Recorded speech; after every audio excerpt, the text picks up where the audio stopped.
পর্দা উঠতে চলেছে ফুটবল বিশ্বকাপের। বিশ্বের কোটি কোটি ফুটবল প্রেমীর মতো ইতালির রাজধানী রোমেও চলছে বিশ্বকাপ ঘিরে ব্যাপক আলোচনা ও উত্তেজনা। তবে সেই আনন্দের মাঝেও রয়েছে কিছুটা আক্ষেপ। 4 বারের বিশ্ব চ্যাম্পিয়ন ইতালি এবারও বিশ্বকাপের চূড়ান্ত পর্বে জায়গা করে নিতে পারেনি। সাম্প্রতিক ব্যর্থতার ধারাবাহিকতায় এটি ইতালির টানা 3য় বিশ্বকাপ থেকে বঞ্চিত হবার ঘটনা।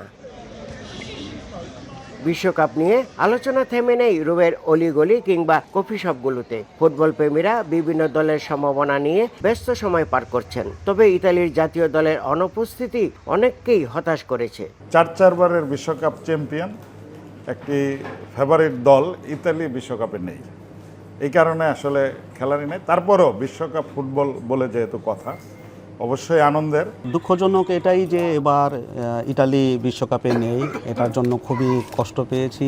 আশা করছি আমরা সবগুলো ম্যাচ শুরু থেকে শেষ পর্যন্ত দেখব এবং আমরা বাংলাদেশিরা যার যার পছন্দের দলকে সমর্থন করব। এইবারও বিশ্বকাপে ইতালি নেই, এটা খুবই দুঃখজনক এবং হতাশাজনক। তারপরও আমরা বিশ্বকাপ উপভোগ করব।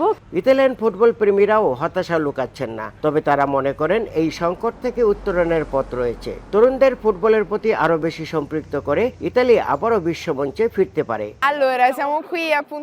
আমি রোমের প্রাণকেন্দ্রে দাঁড়িয়ে আছি। আমি দুঃখিত এই বিশ্বকাপে ইতালি নেই। আমি মনে করি তরুণদের ফুটবলে যুক্ত করে নিলে আগামীতে অবশ্যই ইতালি বিশ্বকাপে ফিরতে সক্ষম হবে।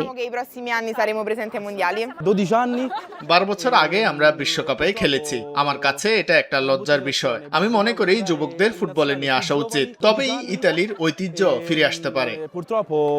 একসময় বিশ্ব ফুটবলের অন্যতম পরাশক্তি হিসেবে পরিচিত ইতালি 1934, 1938, 1982 এবং 2006 সালে বিশ্বকাপ জয় করেছিল। কিন্তু সাম্প্রতিক বছরগুলোতে বিশ্বকাপ বাছাই পর্বের বাধা পেরোতে না পারায় দেশটির ফুটবল কাঠামো নিয়ে নতুন করে আলোচনা শুরু হয়েছে। বিশ্বকাপের রোমাঞ্চ শুরু হতে যাচ্ছে ঠিকই, তবে ইতালির কোটি সমর্থকের মতো রোমে বসবাসরত প্রবাসী বাংলাদেশিরাও অপেক্ষায় থাকবেন সেই দিনের, যেই দিন আবার বিশ্বকাপের মঞ্চে দেখা যাবে আজরিদের। ইতালির রোম থেকে হাসান মাহমুদ, সময় সংবাদ।